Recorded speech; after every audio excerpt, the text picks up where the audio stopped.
You have created a state-sanctioned intimidation. A state-sanctioned intimidation because the people will be intimidated. What you are going to have in January is people will be intimidating people, arresting people, detaining people, selling people's businesses and seizing their properties for the result of not complying to the new tax law. FIRS will be the new warrant chiefs. Okay, listen, pay attention, Africa. Let us talk about the FIRS, Federal Inland Revenue Services of Nigeria. You know, most times when we talk about Nigeria, a lot of people think there's something personal that we have about Nigeria. No, there's nothing personal. It's just that people like us understood the role that Nigeria have to play in the liberation of Africa, that she is not playing. We understood there is need for Nigeria to be liberated because she has a great role to play in the African liberation. That's why we talk about Nigeria. Not that there is something personal. Okay? And so when you tell me, Tankraya, mind your own business and talk about your country. Nigeria is a child of Akebulan, and Akebulan is my home.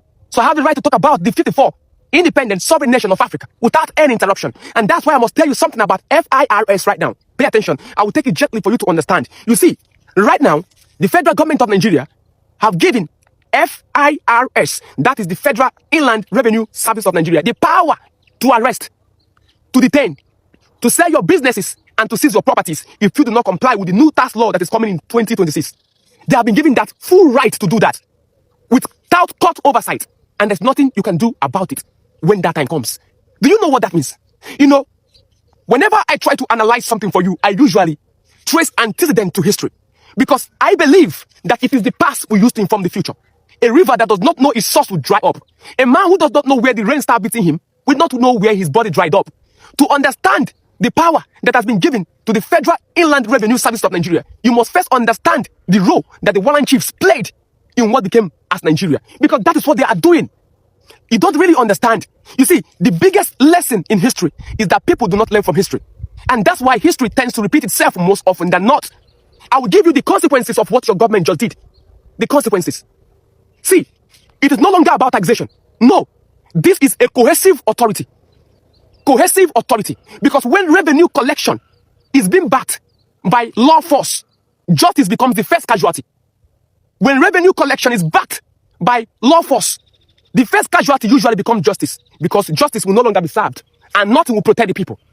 Let me give you the consequences. You see, when the government gives an institution as FIRS the power to arrest, to detain, to prosecute, to seize people's property without court oversight, do you know what happened? What happens is that abuse of power will not be an exception, it will be a temptation. Because there will be personal vendettas, there will be selective enforcement, there will be political targeting. Small businesses will suffer harassment. Yes, abuse of power will not just be a possibility, it will be a matter of time. It will be a matter of time. Because you have given such a power to an institution to arrest and detain people. They will do undo. That is number one consequences. The number two consequences is that small businesses will suffer. They will suffer. Because big businesses can hire a lawyer. But small businesses, what can they afford? Hope and hustle. So at the end of the day, when enforcement becomes aggressive, small businesses will close up. And people will stop registering their businesses. And you do not grow revenue by killing the seed. No, no country functions like that. Number three consequences. You need to understand as a government that trust works well with tax system. Tax system works well with trust. When fear replaces trust in a tax collection, in a revenue collection, you have lost it. Because people pay tax when they trust the system, when they believe that their money will be used well.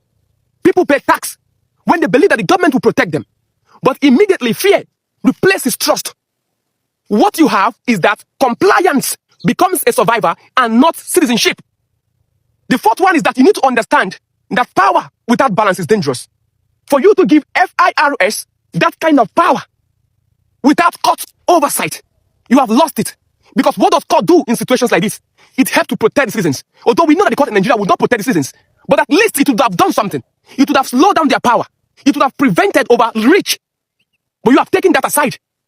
So right now, you have created a state-sanctioned intimidation. A state-sanctioned intimidation. Because the people will be intimidated. What you are going to have in January is people will be intimidating people, arresting people, detaining people, selling people's businesses and seizing their properties for the result of not complying to the new tax law. FIRS will be the new warrant chiefs. You need to understand something about women. It's not that the about women in 1929 did not just want to pay taxes. No. The warrant chiefs increased the tax that the colonial master has already given. They increased it. And the women said they will not pay. That is what FIRS will do in 2026 because you have given them too much power that they can handle. When people like us talk about this history, using it to teach the people, we are not just being dramatic because history is never angry. No, history is patient, waiting for you to repeat that same mistake so it can give you the same results. And if the government of Nigeria, if your goal is to collect revenue, then first you must build trust. But if your goal is to build reform, then you must strengthen your institutions. But if your goal is to control the people of Nigeria, then you must tell them that your goal is to control them so they will know what they are in for. Stop beating around the bush. Stop it. Nigerians are already budgeting solo in 2026. Nigerians are in 2025, but they are already budgeting solo in 2026. Who does that? Who does that? You cannot be taxing pain and be expecting peace. In January, the people, the year, we barely know the people's name, but you are already memorizing their account number. Change your ways. Change your ways. Africa, wisdom is the principal thing.